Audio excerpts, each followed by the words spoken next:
Hey team, this is another video I wanted to make about long runs, and this is about should my long runs be at race pace. I don't think athletes should be focused on faster long runs until you've spent a sufficient amount of time first building your overall aerobic fitness. When I talk about varied pace long runs, even in the training plans and the running courses that I teach, I don't we don't start doing fast long runs and varied pace long runs immediately.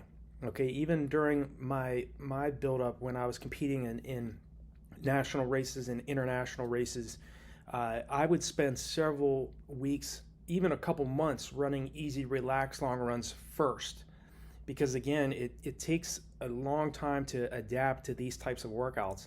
And without a doubt, the most difficult workout I did was the long run. It wasn't track workouts, it wasn't tempo runs, it wasn't hill repetitions. It was this specific varied pace long run. That's what helped me go from a 2:43 marathoner to a 2:19 marathon PR.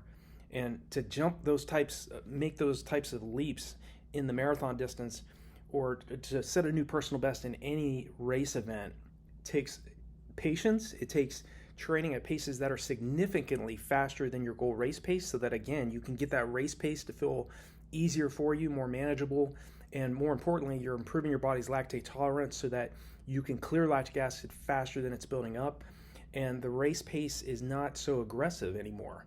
Okay, it's going to be very hard in the early stages when you're not anaerobically fit. It takes time to lose weight. It takes time for your body to adapt, about 3 to 4 weeks. So anywhere from 3 weeks up to about a month before your body adapts to doing any type of specific pace or intensity that you're placing on it.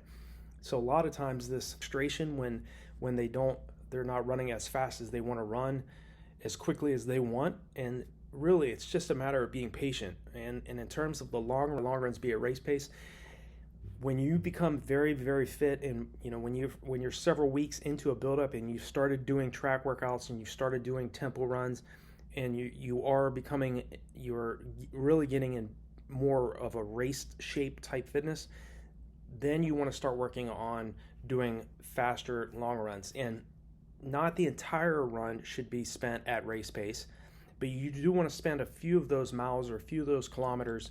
Say if you're doing a 20 miler or a 32 kilometer long run, you do want to spend maybe 50% of that long run at race pace, or spending a certain percentage of that long run at a mixture of both race pace and below race pace, even for certain sections. Like one of my favorite types of long run variations is I would drop a sub 5 minute mile every fourth mile of a 20-mile long run. And again, I was always training when I was at my peak. Prior to running 2:19, my goal was to run under 2 hours and 22 minutes, which was at that time a USA Track and Field Olympic Trials B standard time. I knew if I got everything right, I could possibly break 2 hours and 22 minutes. I had a PR of 107.06 for the half marathon, and I'd run 50:54 for 10 miles. But at that time, before running 2:19, my personal best was a 2:40.02. So I was still learning the marathon distance, and I hadn't got it down quite right until I ran 2:19.35.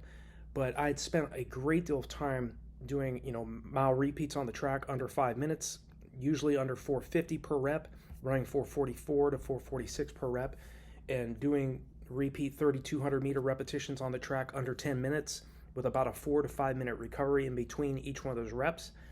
And so doing those specific types of long runs where I was really running at, I would run at hard VO2 max effort for a certain percentage of the long run.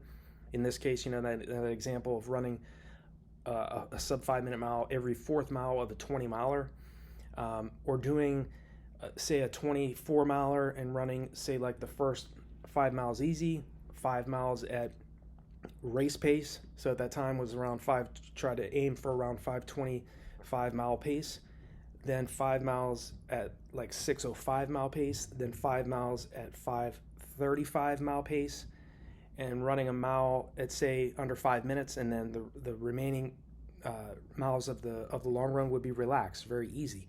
Again, my strategy was always mixed up. I would always alternate. I would do a very paced long run, a very aggressive long run, One weekend followed the next weekend by an easy, relaxed long run. Just conversation pace. Again, recovery is absolutely essential. You can't continue to stress the body with and expect to get continued returns on your investment. You have to make sure that you're recovering and paying attention to your nutrition, your sleep, your hydration, your mental health, as well as your physical health. You have to make sure that you're also spending time mentally rehearsing, seeing yourself performing at a level that you're dreaming about. You have to train the body like you train the mind. You already know how to train the body, but how much time are you spending really training your mind to do what it is that you're aiming for?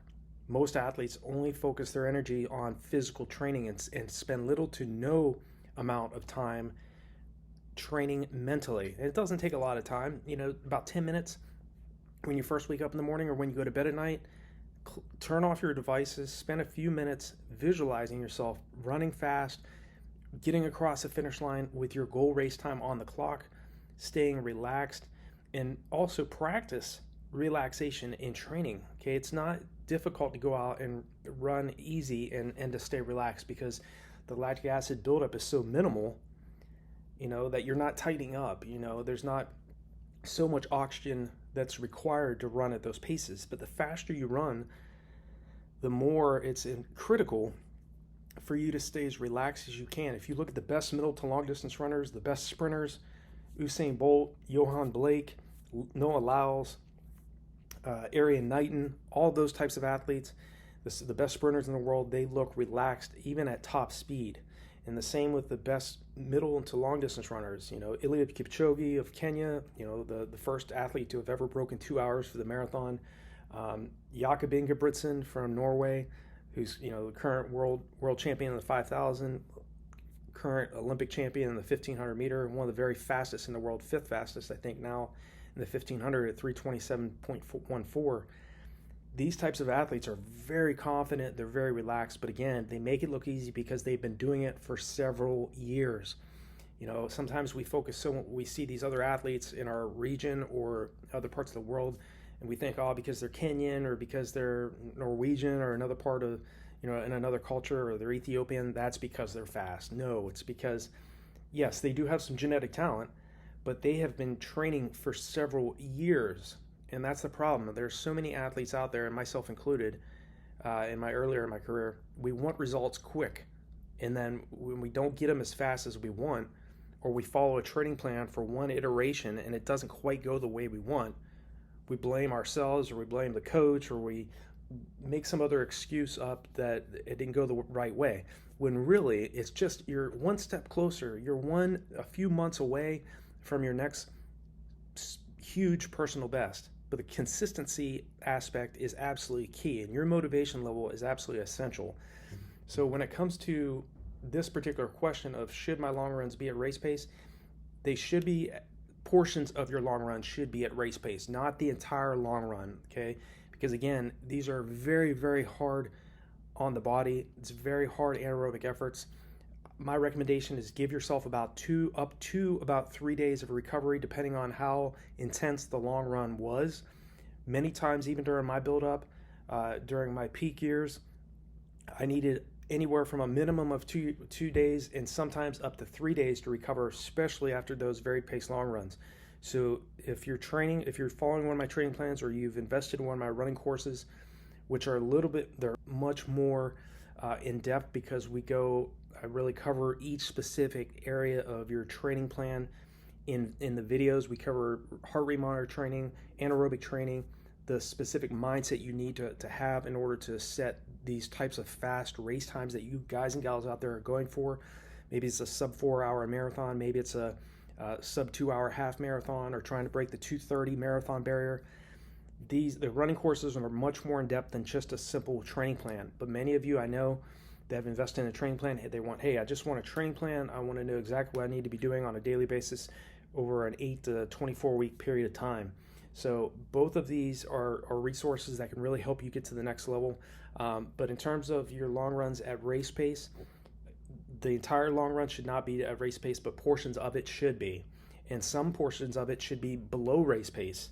Okay, so again, varied pace just means it's a combination of jogging, a few miles or kilometers at anaerobic threshold effort, a portion of your long runs at VO2 max effort. So it might be an all-out mile, during that period, or maybe close to all-out mile, a few miles or a few kilometers at close to all-out effort, sprinkled throughout that long run. And again, always alternating, always making sure that you're jogging for the previous week or the following week's long run, so that again you get that adaptation to occur.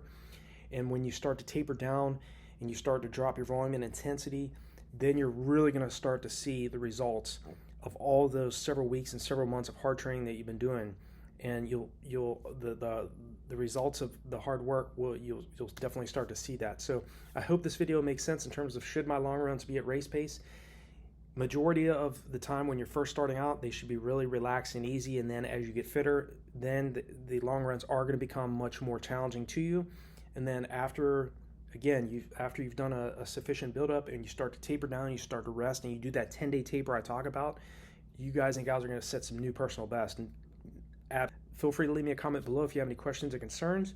And definitely check out the resources on RunDreamAchieve.com and below all of my videos. They're there to definitely help you set a new personal best. So I wish you all the best, and I'll talk to you all in the next one.